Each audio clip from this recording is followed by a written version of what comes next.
Hello दोस्तों, बहुत बहुत स्वागत है आपका हमारे यूट्यूब चैनल मरीन गुरुजी सर्विस पर। आज मैं भारत के प्राचीन इतिहास के पन्नों से एक ऐसा रहस्य लेकर आया हूं जिसे सुनकर या देखकर आप आश्चर्यचकित रहे बिना नहीं रह पाओगे। तो देखिए इस वीडियो में क्या है वो रहस्य जो हम इससे पर्दा उठाने वाले हैं। इस वीडियो में अंत तक देखें। चलिए करते हैं शुरुआत।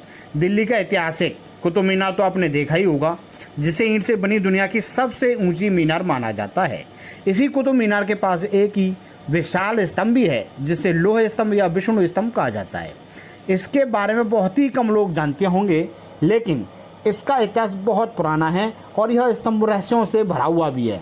माना जाता है कि यह स्तंभ 1600 साल से भी पुराना है और इसकी सबसे बड़ी खासियत यह है कि शुद्ध लोहे से बना हुआ है और सदियों से खुले आसमान के नीचे खड़ा है, लेकिन आज तक इस पर कभी जंग नहीं लगा। यह अपने आप में एक बहुत बड़ा रहस्य है। माना जाता है कि इस लोह स्तंभ का निर्माण राजा चंद्रगुप्त विक्रमादित्य राज 375-412 ने कराया है और इसका पता उस पर लिखे लेख से पता चलता है, जो कि उनकी शैली गुप्त शैली का है। हालांकि कुछ विशेषज्ञों का मानना है कि इसका निर्माण उससे बहुत पहले किया गया था, संवत 912 ईसा पूर्व में।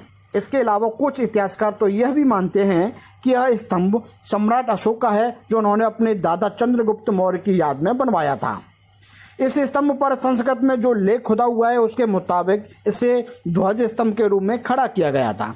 माना जाता है कि मथुरा में विष्णु पहाड़ी पर निर्मित भगवान विष्णु के मंदिर के सामने इसे खड़ा किया गया था, जिसे 1050 ईस्वी में तोमर वंश के राजा और दिल्ली के संस्थापक अनंगपाल ने दिल्ली लाया। शुद्ध लोहे से बने इस स्तंभ की ऊंचाई 7 मीटर से भी ज्यादा ऊंची है, जबकि वजन 6000 किलो से भी अधिक है। रासायनिक परीक्षण से पता चला है कि इस स्तंभ का निर्माण गर्म लोहे के 20-30 किलो के कई टुकड़ों को जोड़कर किया गया है। लेकिन सबसे बड़ा सवाल यह है कि करीब 1600 साल पुराने गर्म लोहे के टुकड़ों को जोड़ने की तकनीक क्या इतनी विकसित थी? क्योंकि उन टुकड़ों को इस तरीके से जोड़ा गया है कि पूरे स्तंभ में एक भी जोड़ दिखाई नहीं देता। यह सच में एक बड़ा रहस्य है। इस लोहे स्तंभ में सबसे आश्चर्य की बात यह है कि इसमें जंग का न लगना। माना जाता है कि स्तंभ को बनाते समय इसमें फास्फोरस की मात्रा अधिक मिलाई गई थी, इसलिए इसमें आज तक जंग नहीं लगा है।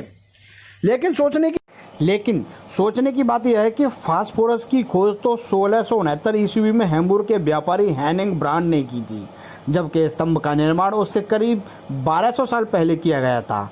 तो क्या उस समय के लोगों को फास्फोरस के बारे में पता था? अगर हाँ, तो उसके बारे में इतिहास के किसी भी किताब में कोई जिक्र क्यों नहीं मिलता? ये सारे सवाल स्तंभ के रहस्य को और भी गहरा देते हैं।